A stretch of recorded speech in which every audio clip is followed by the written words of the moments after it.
comemoramos a Reforma Protestante. Hoje comemoramos os 504 anos da Reforma Protestante, né?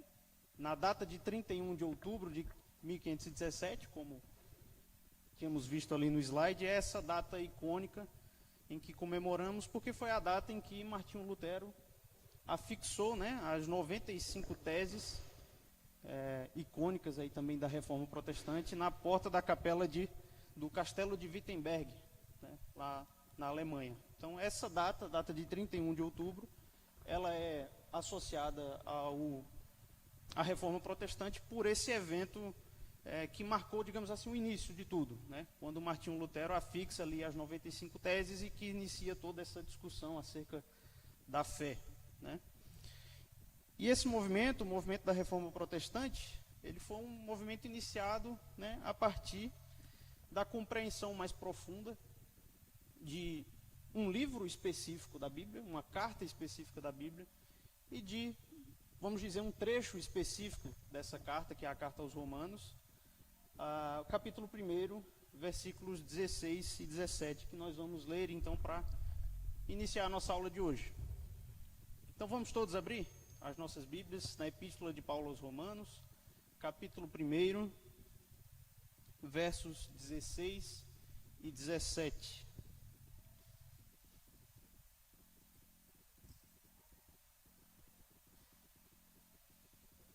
Romanos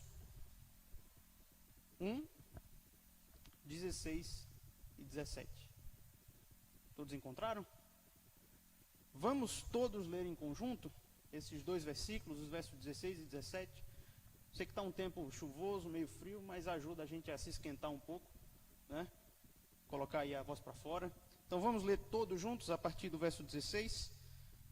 Pois não me envergonho do Evangelho, porque é o poder de Deus para a salvação de todo aquele que crê, primeiro do judeu e também do grego, visto que a justiça de Deus se revela no Evangelho de fé em fé, como está escrito, o justo viverá por fé.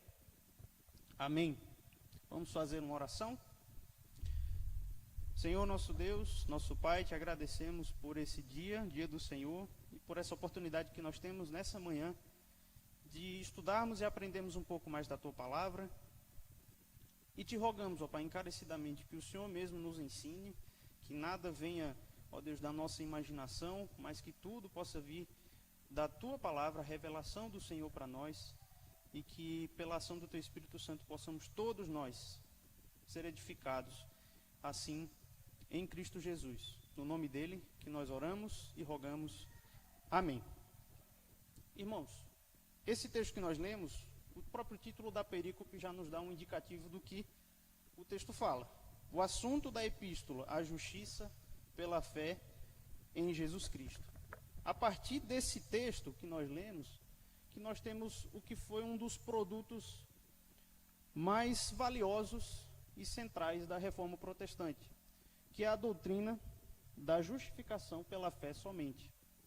É a partir desse texto que Lutero, né, contrário à visão vigente da igreja na época, passa a ter essa compreensão mais profunda acerca do que é a justificação pela fé, a justiça pela fé em Jesus Cristo. E é sobre esse assunto, né, em menção aí à Reforma Protestante, que nós vamos estudar hoje.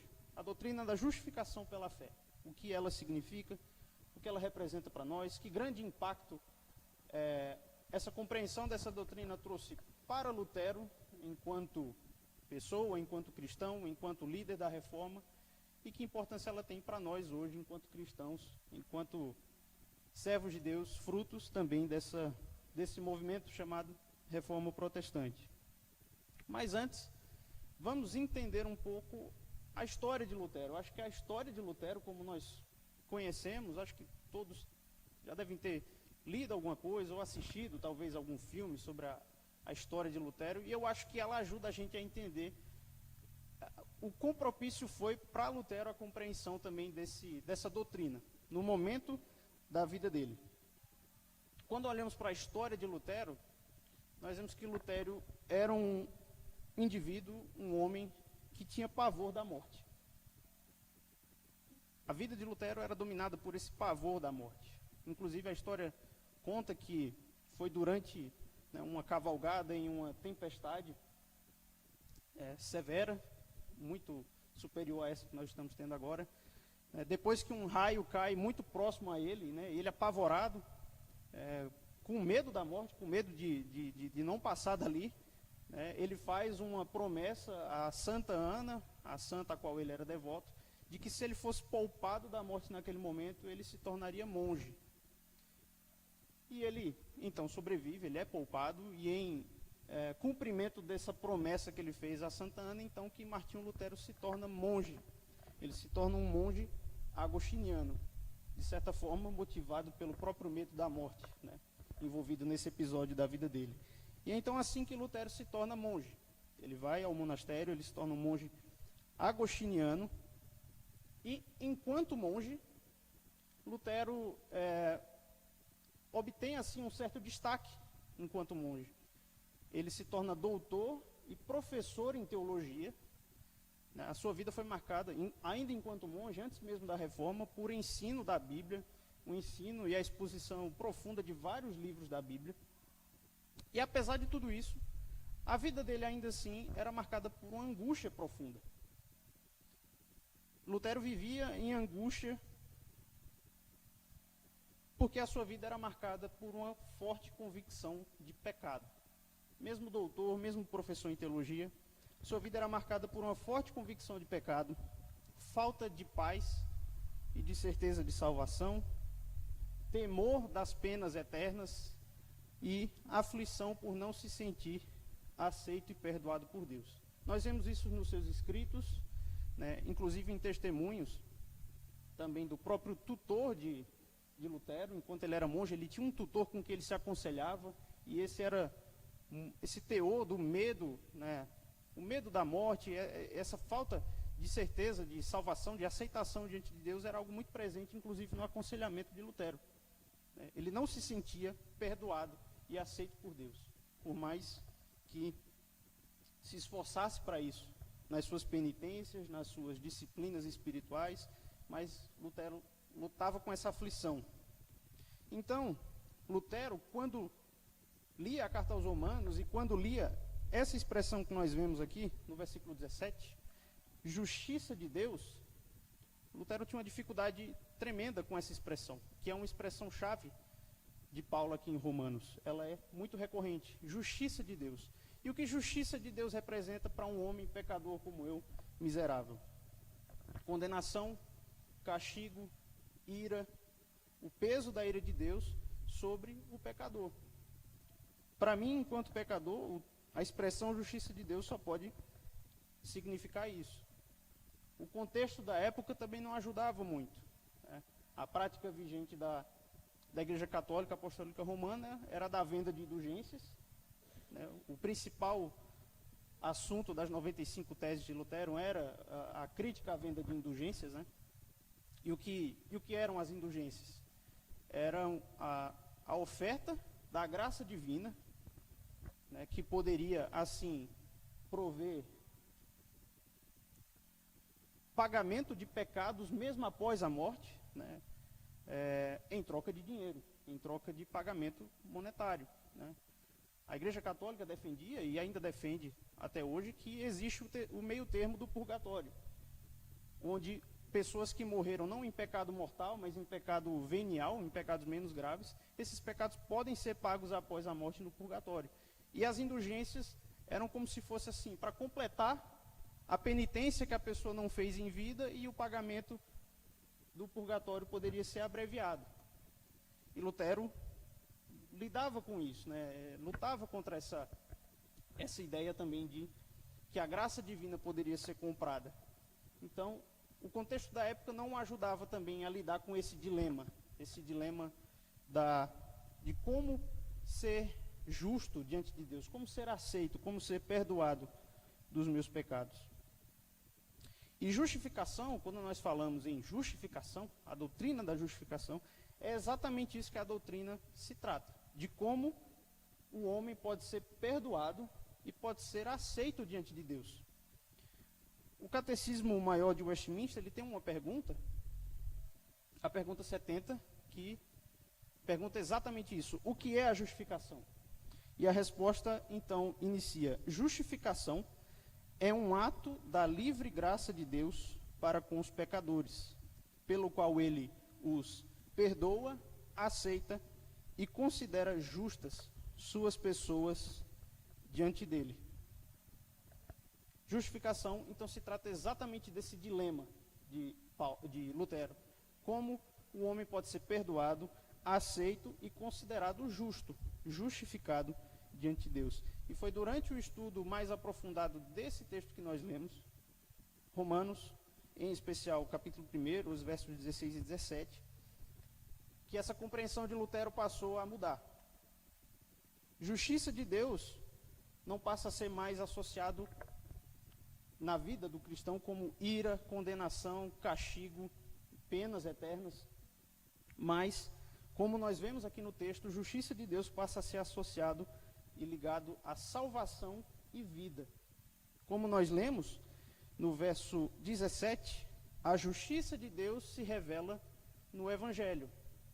E no versículo 16, o versículo anterior, nós lemos que o Evangelho é o poder de Deus para a salvação.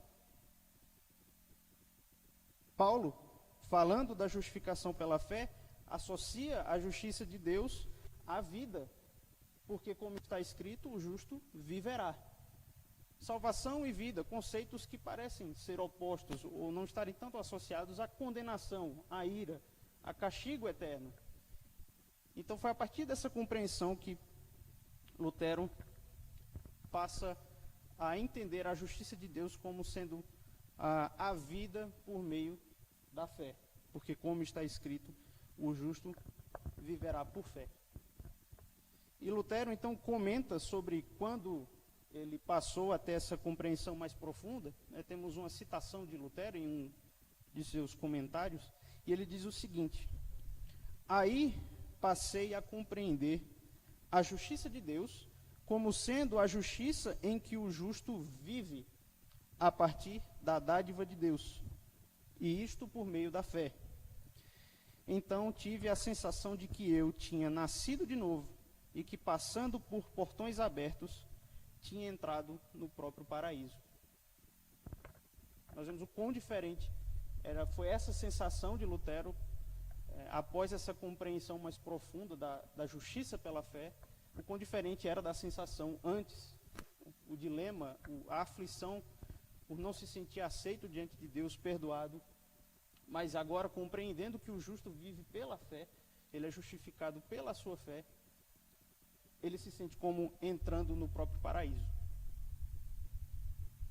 Então, irmãos, cientes dessa importância que foi essa compreensão, primeiro, antes de tudo, para Lutero, enquanto cristão, enquanto pessoa, enquanto líder desse movimento da reforma, vamos estudar hoje alguns dos aspectos dessa doutrina e que aplicações nós podemos fazer para a nossa vida hoje, dessa doutrina hoje que nós afirmamos enquanto frutos da reforma, enquanto igreja presbiteriana, também fruto da reforma protestante, que aplicações isso tem para a minha vida, enquanto cristão, enquanto servo de Deus, hoje, 504 anos depois da reforma.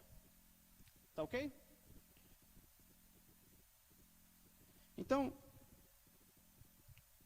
primeiro aspecto, ou primeiro ponto que nós aprendemos acerca da doutrina da justificação pela fé. Antes de mais nada, a fé que nos justifica não é qualquer fé, mas a fé em Jesus Cristo.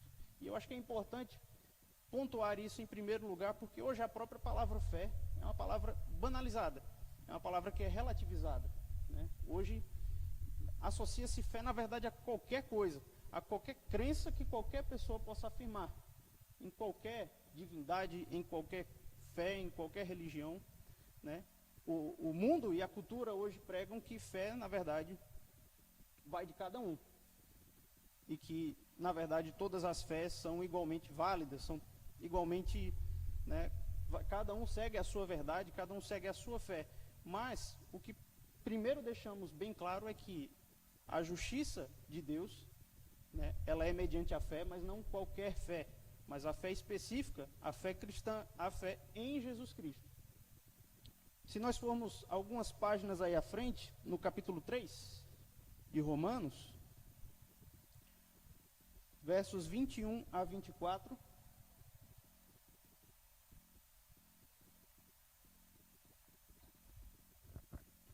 Romanos 3, 21 a 24, a justificação pela fé em Jesus Cristo. Mas agora, sem lei, se manifestou a justiça de Deus, testemunhada pela lei e pelos profetas. Justiça de Deus mediante a fé em Jesus Cristo, para todos e sobre todos os que creem, porque não há distinção, pois todos pecaram e carecem da glória de Deus, sendo justificados gratuitamente por sua graça, mediante a redenção que há em Cristo Jesus. Paulo deixa bem claro que a fé que justifica não é qualquer fé, mas é a fé em Cristo. E como lemos no capítulo 1, a justiça de Deus se revela no Evangelho. E o que é o Evangelho? Senão as boas novas de salvação em Cristo. Então, antes de mais nada, a fé que justifica, que salva, que torna o homem aceito diante de Deus, considerado justo diante de Deus, é a fé em Jesus Cristo. Paulo repete o mesmo ensinamento em uma outra carta, a carta aos Filipenses. Carta de Paulo aos Filipenses, capítulo 3, versículos 8 e 9.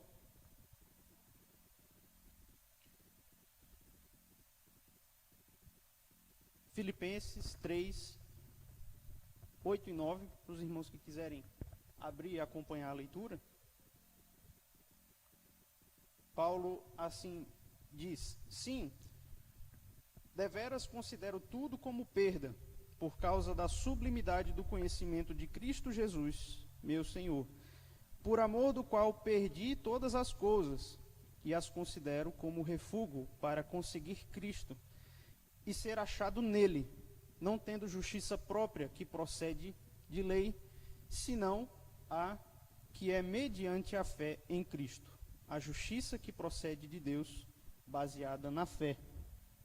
Vemos então que a justiça de Deus, Paulo ensina isso, como vimos, reiteradamente em várias cartas diferentes, é mediante a fé em Cristo Jesus. Mas então, o que nós podemos afirmar sobre as pessoas que viveram antes de Cristo? Cristo veio em um determinado momento da história, né, para cumprir a sua missão enquanto redentor da humanidade, mas o que a gente pode falar daqueles que viveram antes de Cristo? Como eles poderiam ser justificados mediante a fé em alguém que sequer havia existido, né? O que nós podemos afirmar do povo de Deus no Antigo Testamento, que não viu a Cristo, ou que sequer soube o seu nome, né, enquanto Jesus. Então vamos para o nosso segundo ponto, que é quanto à aplicabilidade dessa fé, dessa justificação pela fé, a todas as pessoas, tanto nós que vivemos após Cristo, quanto aqueles que viveram antes de Cristo.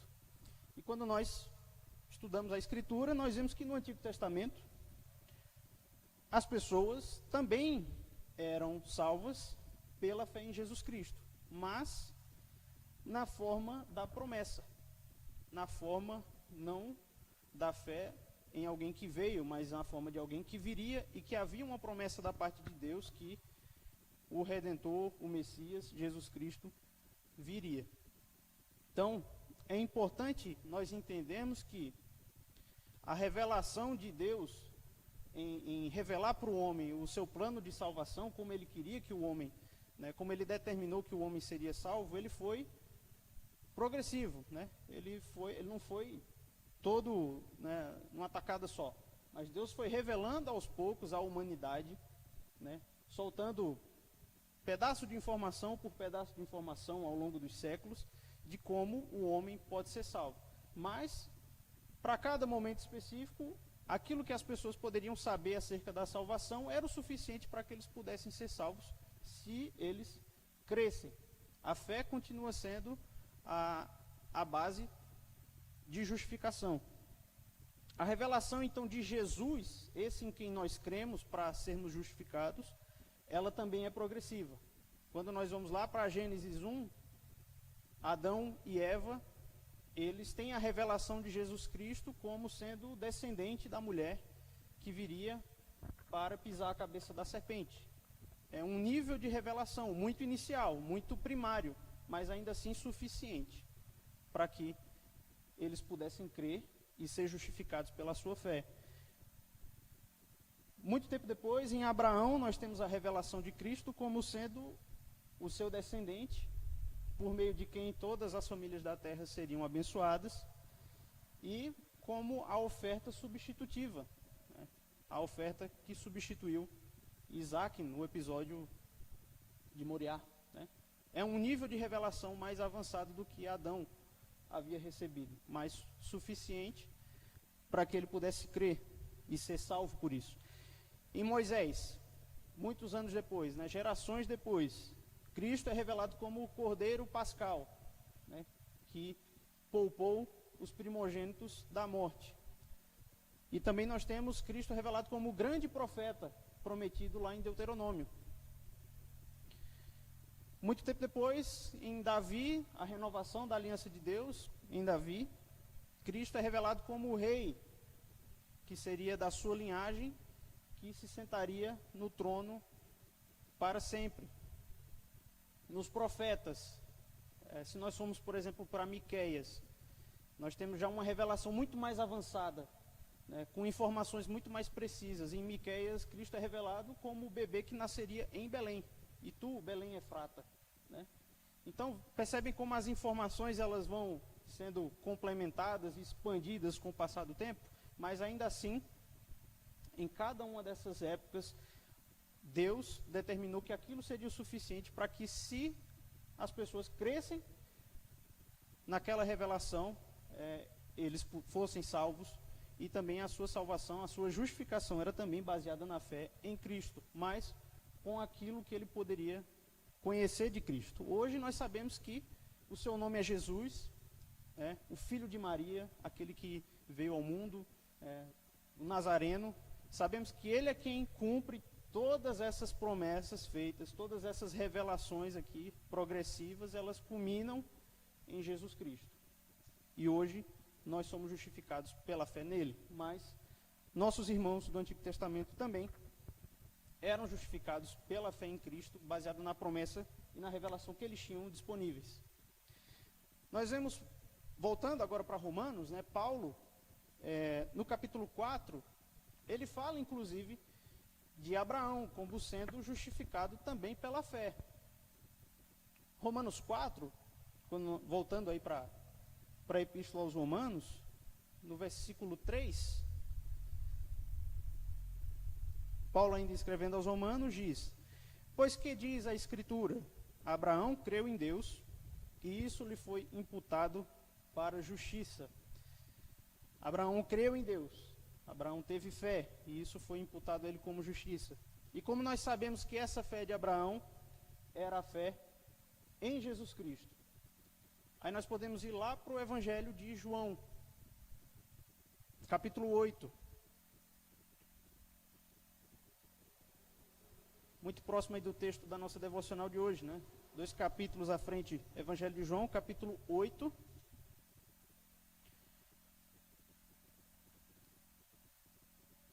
Do versículo 21 ao 59, Jesus está ali debatendo com os judeus, né? E no versículo 56, Jesus falando aos judeus, ele diz, né, Abraão, vosso pai, alegrou-se por ver o meu dia, viu e regozijou-se. Jesus debatendo com os judeus, né, puxando a sardinha para o lado deles, se vangloriando de que eles eram descendentes de Abraão, né, que eles não eram escravos. Como nós podemos ser escravos se nós somos filhos de Abraão? E eles questionavam inclusive a autoridade de Jesus, e Jesus vai dizer, olha, o pai de vocês, né, o Abraão, inclusive ele viu o meu dia e regozijou-se, né? E acho que a passagem da vida de Abraão que mais nos ajuda a entender como essa fé de Abraão era uma fé em Cristo é o episódio em que Deus pede que ele sacrifique Isaac, né? Que ele leve o próprio filho para ser sacrificado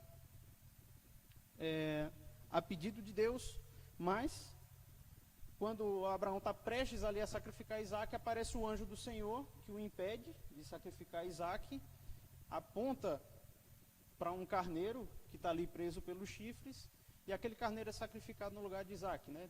O anjo do Senhor intervém ali e não permite que Abraão sacrifique Isaac. E uma história muito bonita, né? Uma história muito tocante, cativante, mas acho que o ponto central é quando nós vemos Abraão dando o nome àquele lugar. O texto lá de Gênesis 22 diz que depois de tudo isso, depois dele ter visto o carneiro, ter sacrificado no lugar de Isaac, ele dá um nome àquele lugar dizendo: o Senhor proverá no futuro, né? Sendo que Deus já havia provido, Deus já tinha mostrado o carneiro, ele já tinha sacrificado. Estava encerrado o assunto ali, né, de certa forma. A história estava concluída, podia ter terminado por ali. Mas ele dá o nome àquele lugar usando o verbo no futuro: o Senhor proverá. Ou seja, a fé de Abraão se projetava para o futuro. Ele entendia, pela graça de Deus, que o cumprimento maior daquilo estava no futuro. Por isso que o próprio Jesus disse que Abraão viu o seu dia, o dia de Cristo. Ou seja, não sabemos como, porque para nós hoje é muito mais claro, mas de alguma forma a fé de Abraão se projetava para o futuro e ele creu em Cristo. E isso foi o que foi imputado a ele como justiça, a sua fé também em Cristo. Então nós vemos que, independentemente da época vivida, as pessoas, elas são justificadas diante de Deus pela fé em Jesus Cristo, mesmo os que viveram antes da sua primeira vinda. Até aqui, irmãos, algum comentário, alguma pergunta, alguma contribuição? Vamos seguindo então para o nosso terceiro ponto. Vimos então que a fé que justifica é a fé em Cristo e que essa é a base de justificação para toda a humanidade.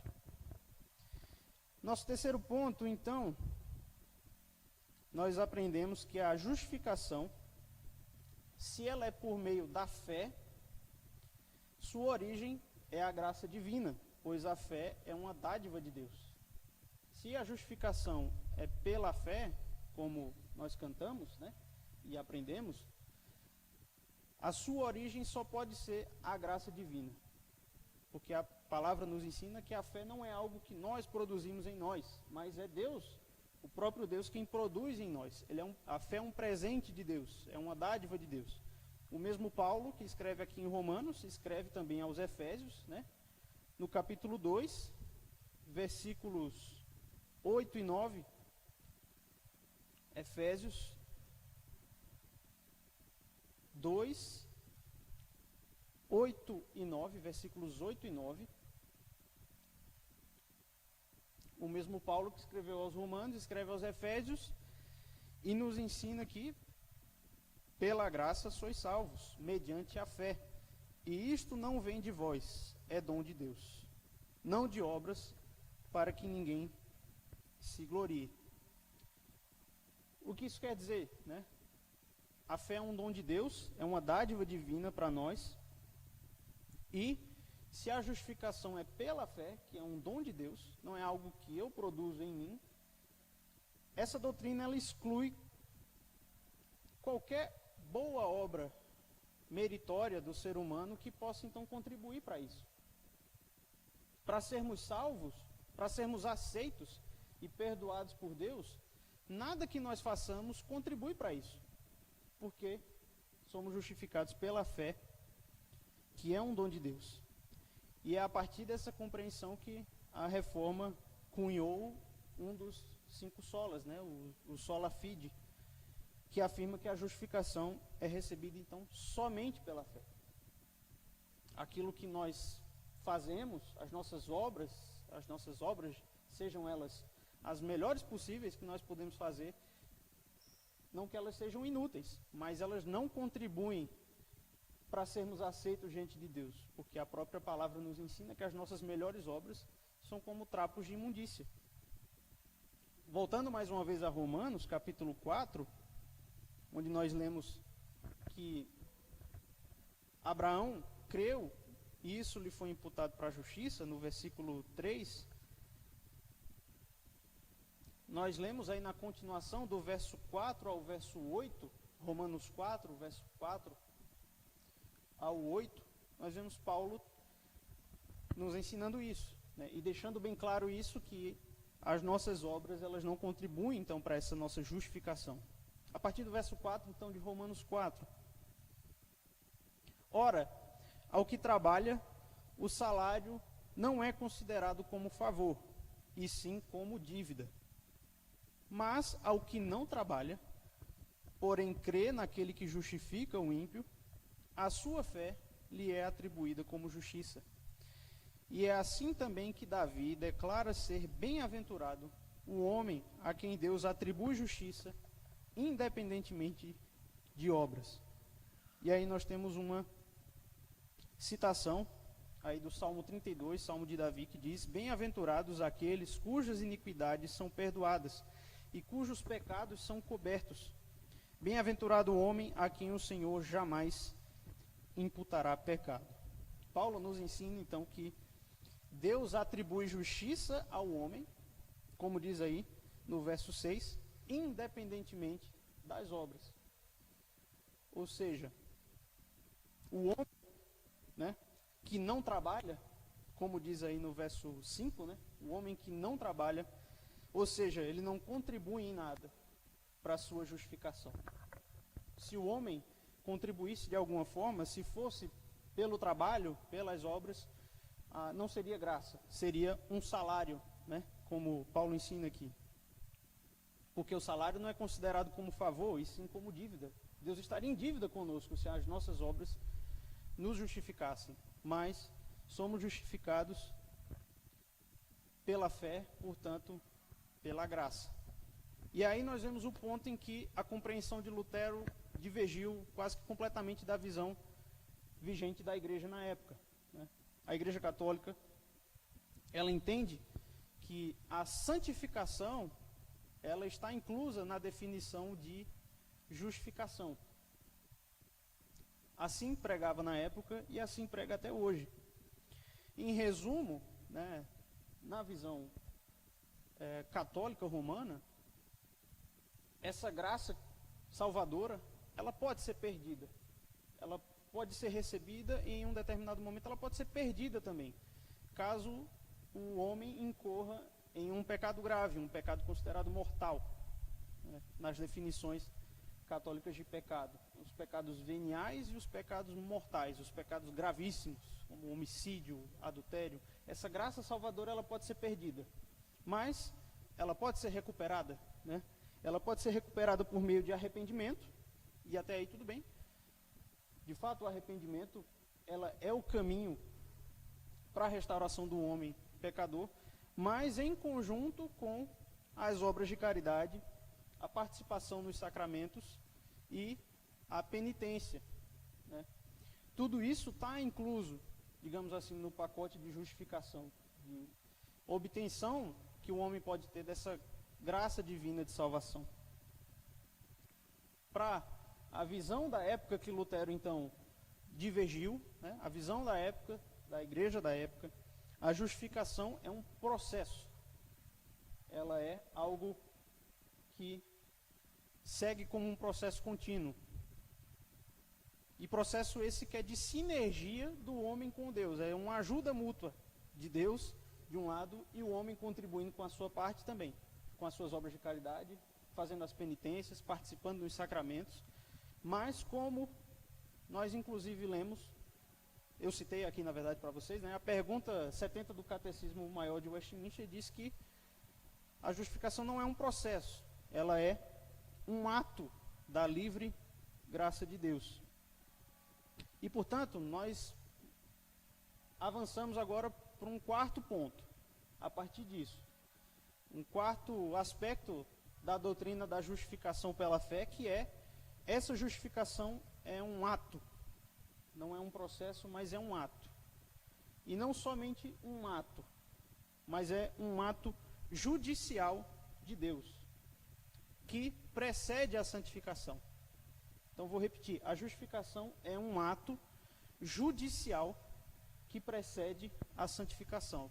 Então, vamos tentar entender um pouco melhor essa frase, né? Quando nós afirmamos que a justificação é um ato judicial, a palavra é judicial mesmo, porque nós queremos dizer que é uma declaração pontual de inocência. Assim como um juiz que absolve um réu e o declara inocente. Então, diferentemente de um processo, a fé reformada entende a justificação como um ato pontual, naquele momento, o momento em que o homem passa a crer. Ali ele é declarado por Deus inocente por meio da sua fé em Jesus Cristo. Um teólogo americano chamado Millard Erickson, contemporâneo da nossa época, está vivo até hoje, ele escreveu uma teologia sistemática, que é um compilado de várias doutrinas, né, a explanação de várias doutrinas da fé cristã. Quando ele fala da justificação, ele fala o seguinte: a justificação é a ação declaratória de Deus, declaratória, de que pecadores são justos aos olhos dele. Ela significa declarar a pessoa justa, como um juiz faz ao absolver o acusado. Entendemos então que a justificação é esse ato da parte de Deus, né, da livre graça de Deus, mas em declarar o homem como inocente. É como o momento em que o juiz bate o martelo, né, e aquele réu é declarado então como inocente. Né. É esse ato pontual da graça de Deus e que precede a santificação. Não como a Igreja Católica entende, que as duas coisas andam em conjunto, a santificação está inclusa na justificação. Nós entendemos que não, que a justificação ela precede a santificação. Trocando em miúdos, né, nós não somos primeiro santificados para depois sermos considerados justos. A lógica é a inversa, nós somos justificados por Deus para sermos santos, com o propósito de sermos santos, para vivermos a santificação. Então, irmãos, essa compreensão nos ajuda, inclusive, a entender textos um pouco mais complexos ou que podem trazer um pouco de confusão para o nosso entendimento com relação a esse assunto. Como, por exemplo, o texto da Epístola de Tiago, capítulo 2, versículo 24. Vamos abrir lá? Tiago 2, 24.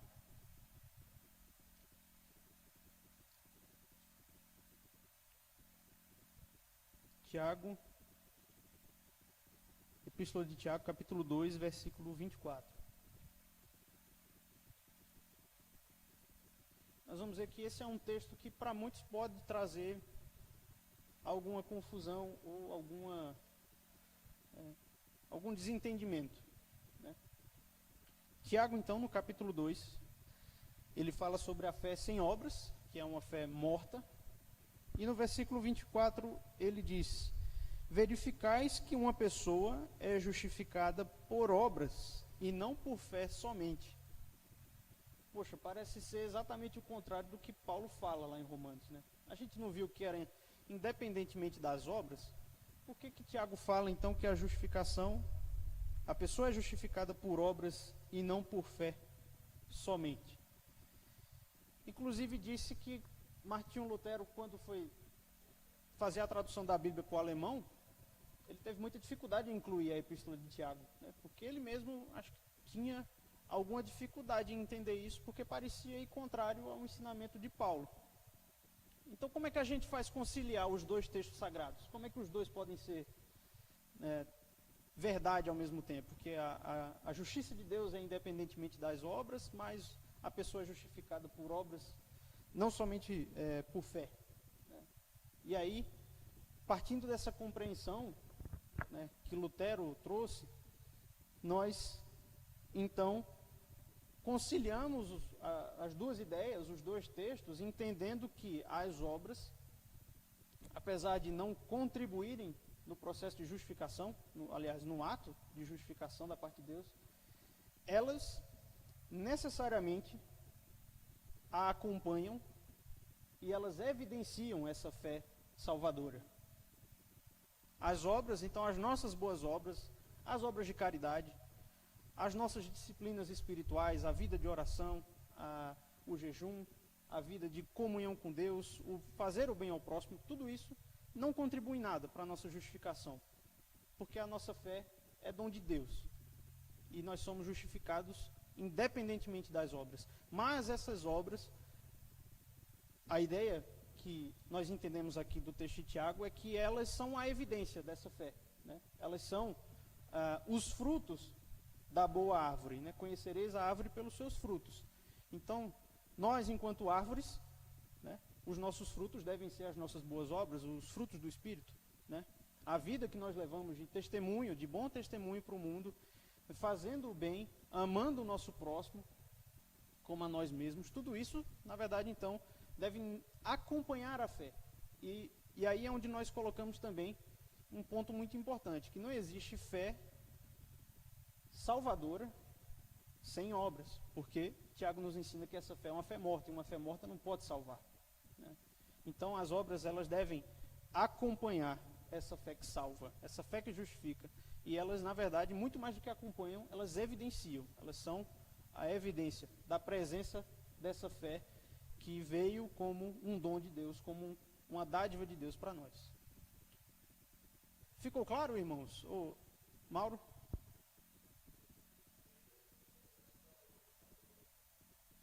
Versículo 26, de Tiago 2, né?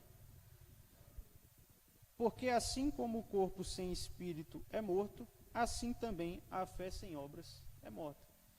Então, acho que fecha o pensamento aqui, né? A teologia de Tiago é justamente essa, de que a pessoa pode até declarar ter fé, né? Mas como ela vai mostrar a fé sem ter as obras? Ele fala aqui um pouco antes, né?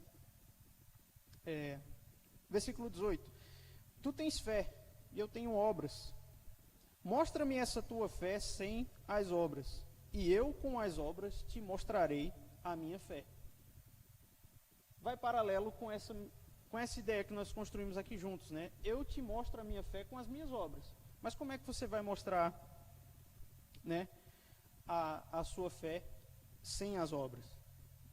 As obras, então, são esse instrumento de mostrar a fé, de evidenciar a fé, né? Então, por isso que nós entendemos que a pessoa que afirma ter fé, mas não vive a vida digna da fé, na verdade, essa fé é uma fé falsa, né? A fé salvadora não está, de fato, ali presente, né? Porque o viver da pessoa não foi transformado, ele não demonstra ter sido, de fato, regenerado, ter nascido de novo. É uma pessoa que vive de uma forma diferente do que vivia antes, né? E muito bem colocado aí pelo Mauro, né? É interessante ler todo o contexto, porque Tiago vai construir exatamente essa doutrina da relação entre fé e obras. Mais algum comentário, alguma pergunta? Não? Opa!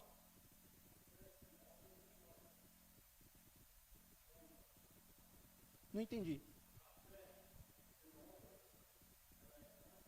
Isso, é o que Tiago nos ensina.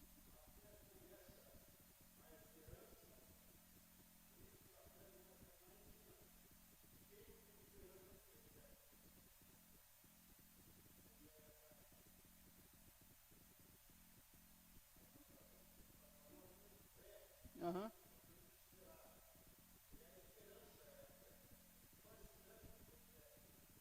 Acho que é mais ou menos o que está lá em Hebreus também, né? A fé é a certeza de coisas que se esperam. Então, de fato, fé e esperança são frutos que caminham juntos, né? Opa, falando muito baixo. Quando nós lemos Hebreus 11, né, versículo 1, diz que a fé, de fato, está associada a uma esperança, né? Ora, a fé é a certeza de coisas que se esperam E quando a gente olha para o nosso segundo ponto da lição, que é as pessoas no Antigo Testamento eram justificadas pela fé em Cristo, mas na esperança, né? Então, de fato, a fé, em certo sentido, é esperança. Para os nossos irmãos no Antigo Testamento, era muito vívido, porque era de fato uma esperança de que a promessa de Deus seria cumprida, de que Jesus, né, o Messias, viria. E para nós, é a esperança de ver tudo isso concretizado na sua segunda vinda, né? Quando, então...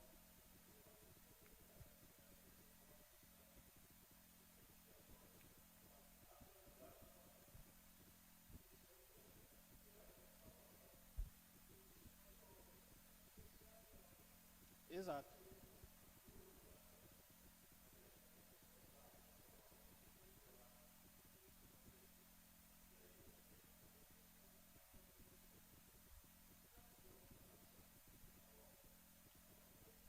Exatamente.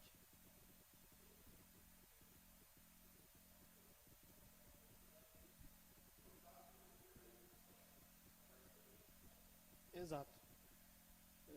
Só repetindo aqui, né, para também sair na transmissão, mas o Mauro comentou isso, né, que as obras, como a gente entende, elas fluem naturalmente da vida do cristão, né?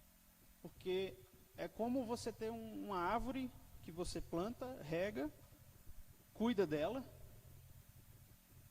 O que é o natural dela? Uma árvore frutífera, bem cuidada, que dê frutos, né? O Espírito frutifica, né? Nós vemos isso no Novo Testamento, lá em Gálatas, né? O Espírito frutifica, dá frutos. Como é que o Espírito de Deus pode estar em nós e nós não frutificarmos, né? É como a figueira que Jesus amaldiçoou porque não dava frutos, né? Não é condizente, né? Então, realmente, nós fazemos as boas obras, primeiro porque, como o Mauro comentou, elas são naturais da vida do cristão, né? E mais que isso, né, elas devem ser fonte também de regozijo para nós, né? A gente deve se alegrar nas boas obras, né? Se alegrar em fazê-las, em viver de uma forma digna do Evangelho. E não fazemos por obrigação, mas por gratidão, né? Em gratidão a essa graça divina, né, que Ele estendeu até nós. Porque é graça, né? É favor imerecido, né? Nós, pecadores, sermos aceitos diante de um Deus santo, como isso não gerar gratidão da nossa parte, né? E nós também demonstramos essa nossa gratidão por meio das nossas boas obras, fazendo o bem, vivendo como Cristo, né? Caminhando, seguindo os seus passos, vivendo como Ele viveu. Muito bem, irmãos. Então, seguindo aqui, né, fechando esse quarto ponto, né, de que a justificação é esse ato declaratório de Deus, é uma declaração de absolvição, de que alguém é declarado inocente e não um processo, né? É como nós enxergamos em Deus a figura desse juiz que nos absolve, nós que estávamos lá no banco dos réus como culpados, né? Mas Deus assim nos declara justos, apesar de pecadores. Mas muito bem, se isso é a nossa justificação, isso não faz de Deus um Deus injusto? Porque quem de nós é de fato justo? Nós somos declarados justos, mas nós somos na verdade pecadores, né? Nós somos na verdade injustos. Isso não faz de Deus um Deus injusto ao nos declarar justos, ao nos absolver da nossa culpa? Somos pecadores, portanto nós somos culpados. Um juiz que inocenta um culpado é justo ou injusto? A nossa lógica humana vai nos levar a dizer que esse é um juiz injusto, né? Que julga alguém que é declaradamente culpado, né? Obviamente culpado, como todos nós somos, porque se o próprio Paulo dizia ser o pior de todos, né, quem sou eu para me achar melhor do que Paulo? Então todos nós somos declaradamente culpados. E Deus, sendo esse juiz que nos absolve, que nos perdoa, isso não faz de Deus um juiz injusto? E aí nós respondemos esse dilema, né, esse paradigma, esse paradoxo, olhando mais uma vez para o objeto da nossa fé, que é o nosso Senhor Jesus Cristo. Cristo, nesse nosso julgamento, ele é o nosso substituto e o nosso fiador. Nós conciliamos a misericórdia e a justiça de Deus nesse julgamento quando entendemos que Jesus, nosso Senhor Jesus Cristo, aquele em quem nós cremos para a nossa justificação, ele é primeiro o nosso substituto, porque ele tomou para si a pena que era, né, merecida do réu. Ele tomou sobre si o castigo, a condenação, a nossa pena enquanto réus nesse julgamento. Essa pena que é consequência dos nossos pecados. Antes de mais nada, a pena que deveria ser aplicada a nós enquanto réus, Jesus recebeu em nosso lugar. A justiça de Deus então foi satisfeita em Cristo. É o que mais uma vez Paulo, o mesmo Paulo, ensina em uma outra epístola, a epístola aos Gálatas. Gálatas capítulo 3,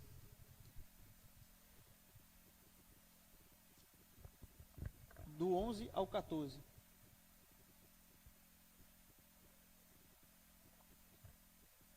Epístola de Paulo aos Gálatas, capítulo 3, do verso 11 ao 14.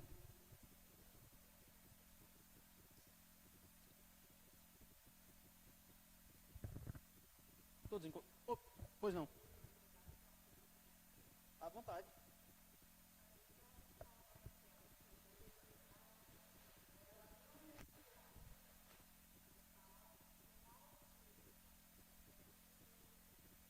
Bem, a frase que a irmã leu, né? Apesar uma frase do pastor, né? Apesar da salvação ser pela graça, ela não é de graça, né? Ela custou um alto preço, que foi o sangue de Cristo, né? Gálatas 3, de 11 a 14, Paulo então diz, né? E é evidente que pela lei ninguém é justificado diante de Deus, porque o justo viverá pela fé. E Paulo aqui cita o mesmo texto que ele citou lá em Romanos, que é um texto de Abacuque, capítulo 2, versículo 4. Esse trecho, o justo viverá pela fé, é uma citação lá do livro do profeta Abacuque, por isso ele diz, por isso está escrito, porque está escrito lá nos profetas, mais especificamente Abacuque.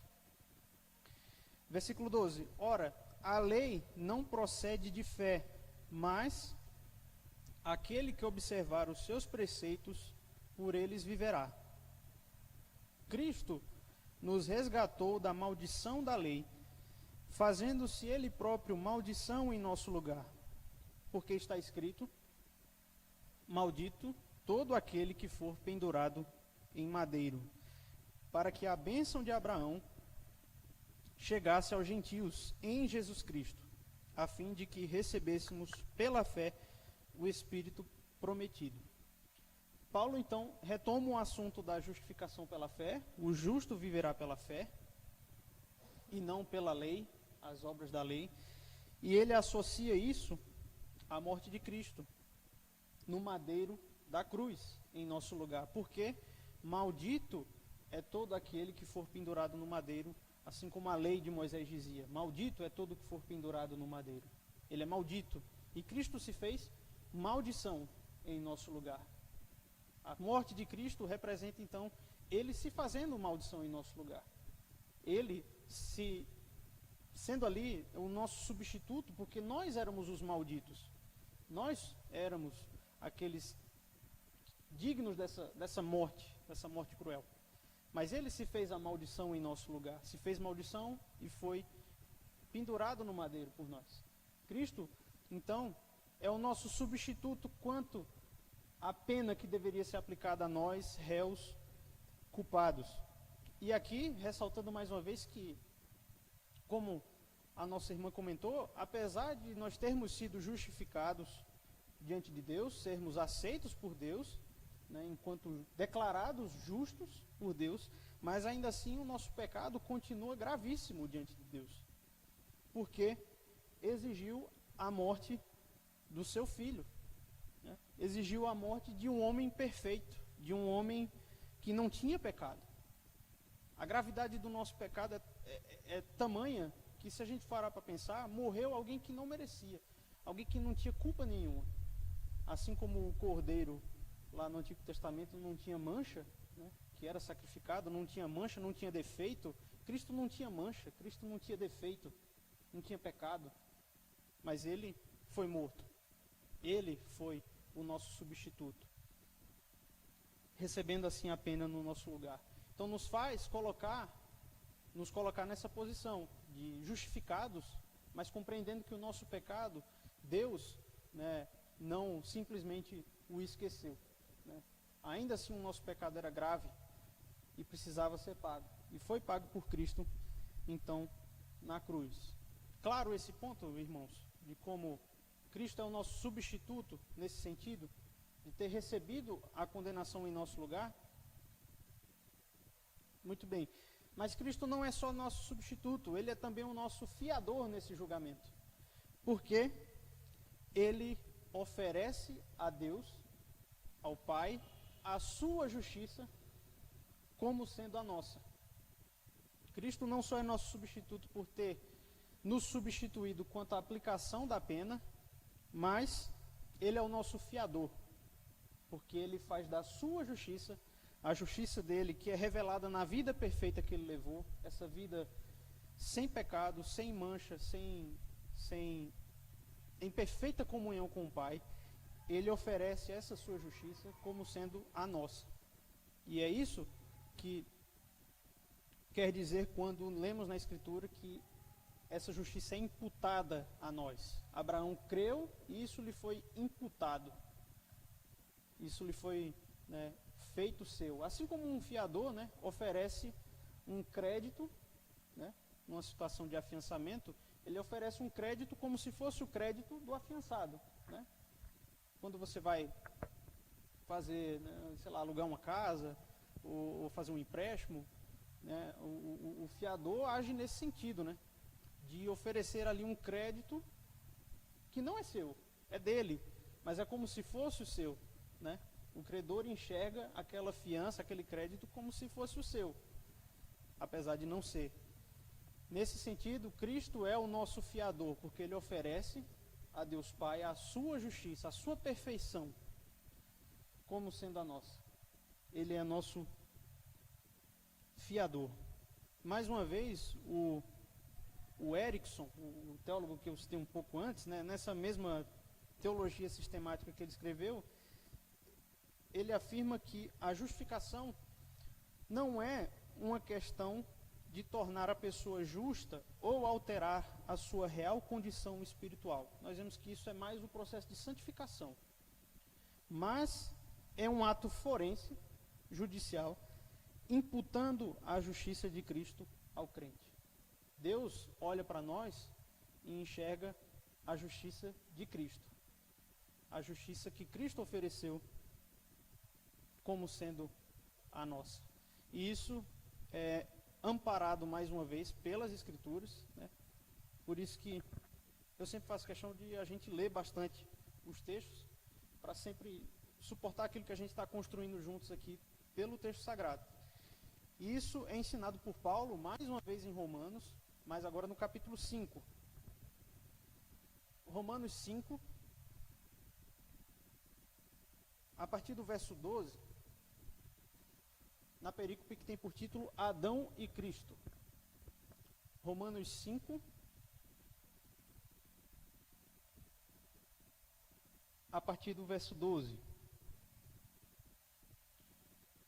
Nós não vamos ler toda essa perícope, vamos ler algumas partes específicas, mas começando aí no versículo 12. O que Paulo diz? Portanto, assim como por um só homem entrou o pecado no mundo, e pelo pecado a morte, assim também a morte passou a todos os homens, porque todos pecaram. Paulo começa então falando aqui nesse versículo sobre como Adão nos representa em pecado, porque foi por esse pecado de Adão representando ali toda a humanidade como sendo o primeiro, né, o pai de todos, ele representa, na verdade, a todos nós em pecado. Porque por meio do seu pecado, né, por um só homem, por Adão, entrou o pecado no mundo e assim também a morte. E essa morte, sendo o salário do pecado, ela passou a todos os homens. Adão é esse nosso representante em pecado. Na sua queda, toda a raça humana caiu e todos nós carregamos conosco, então, o chamado pecado original. O pecado, né, que é inerente do homem. Nascemos pecadores, somos concebidos em pecado. Mas, pulando aí para o verso 17 de Romanos 5, Paulo vai mostrar como Cristo também nos representa. Assim como Adão nos representava em pecado, Cristo nos representa, e de certa forma, então, ele é um segundo Adão, mas não em pecado. Ele nos representa, nós, enquanto povo de Deus, em justiça.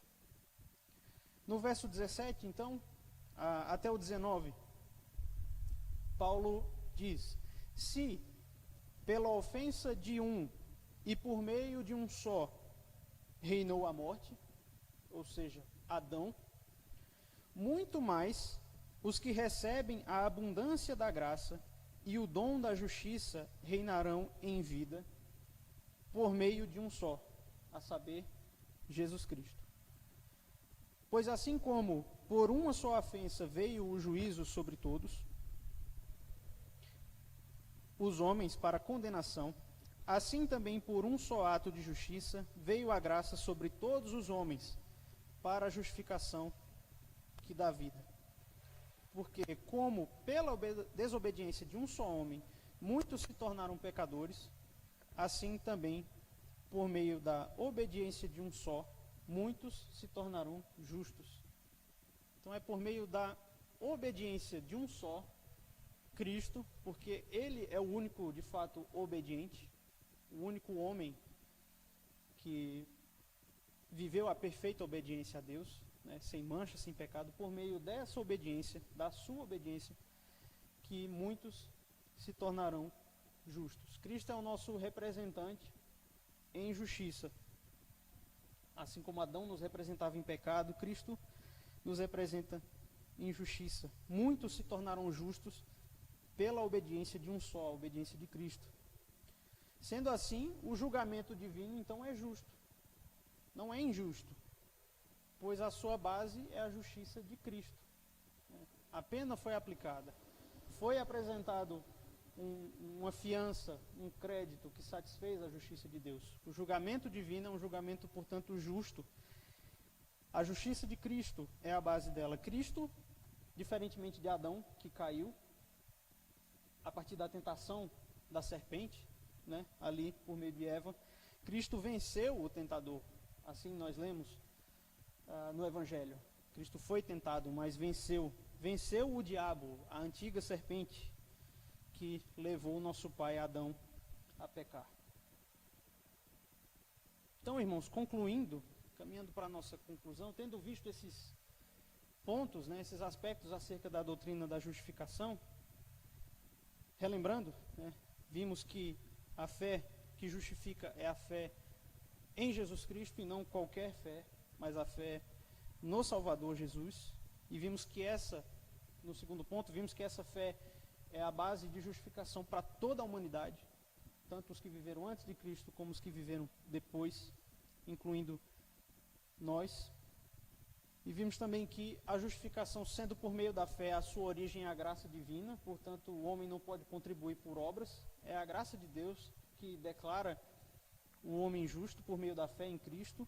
E vimos que é uma declaração da parte de Deus, uma declaração judicial, e não um processo, mas é Deus aceitando a justiça de Cristo como sendo a nossa, e essa justificação precede a santificação. Esse foi o nosso quarto ponto. E o quinto, que Cristo é o nosso substituto e fiador nesse julgamento divino, no qual somos declarados justos. Então são esses os nossos pontos da lição de hoje. Então vamos concluir então aplicando isso para a nossa vida, né? depois de toda essa discussão, né, de todo esse ensinamento bíblico, de que forma a doutrina da justificação pela fé somente, ela se aplica a mim e a você hoje, né? Para a nossa fé cristã, que relevância essa doutrina tem? Então, 4 aplicações para nós dessa doutrina. Em primeiro lugar, se você, assim como Lutero, sofre aflito por não se sentir perdoado e aceito por Deus por causa do seu pecado, descanse nessa fiel doutrina de que nós somos justificados não por nossas obras, não por nossos méritos. É uma carga muito grande para nós levarmos, que nós não somos capazes. Mas aquele que é capaz carregou por nós. Nós somos justificados pelos méritos de Cristo, e isso deve ser descanso para a nossa alma. Assim como foi para Lutero o sentimento de estar entrando no próprio céu, com os portões abertos. Não depende de nós, miseráveis pecadores, instáveis, a nossa aceitação diante de Deus, mas depende de Cristo, que é a nossa firme rocha. Isso nos possibilita, então, ter a certeza da salvação e ter conforto diante da realidade da morte. Em segundo lugar, a segunda aplicação, tendo sido, então, justificado pela fé em Cristo, goze e regozije-se na paz que você desfruta com Deus hoje, pois essa é uma das bênçãos que recebemos da nossa justificação, né, conforme Paulo nos ensina também em Romanos capítulo 5, versículo 1, justificados, pois, mediante a fé, temos paz com Deus, por meio de nosso Senhor Jesus Cristo. Então, desfrute hoje da paz, se alegre hoje do fato de você não ser mais inimigo de Deus, mas você ser seu amigo. Você tem paz com Deus hoje, por ter sido justificado pela fé em Jesus Cristo. Terceira aplicação, confiando de que então nossas boas obras não contribuem para a nossa justificação diante de Deus, mas necessariamente acompanham a fé justificadora, que nós busquemos hoje então viver vidas santas, né? Viver vidas de boas obras, de caridade para com o nosso próximo, porque assim nós vamos dar testemunho, dar evidência da fé que nós temos em Jesus Cristo, que é a fé que nos justifica. Não tenhamos as obras como base da nossa justificação, mas sim como a natural e necessária consequência dela.